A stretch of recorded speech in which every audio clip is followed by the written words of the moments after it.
Tu máme prašivku, tiež hovoria tomu fúkavec. Tu si určite zoberiem. Ona je výborná ako mozoček do polievky, na pomazánky. Strašne veľa je receptov na ňu. Tu máme moju veľmi obľúbenú bylinku. Pištek obyčajný, alebo papulka sa tomu hovorí. Používa sa aj ako preháňadlo, ale je močopudný.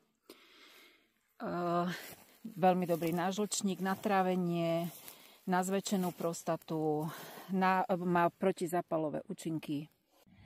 A moja najväčšia srdcovka je táto materina duška, ktorú pijem po celý rok, už niekoľko rokov a je výborná na moju astmu.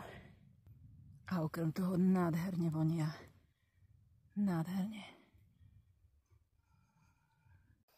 Ďalšou bylinkou, ktorú mám veľmi rada, je táto očianka. Ináč krásny kvietok je to. Ona je výborná na rôzne formy zápaly očí, na bronchitidy, na laryngitidu. No a jedna z najstarších byliniek, ktoré som zbierala s maminou od malička, bola táto trezalka, alebo ľubovník bodkovaný. Ja si z neho robím olej, vyluhujem ho v oleji alebo v alkohole, v liehu.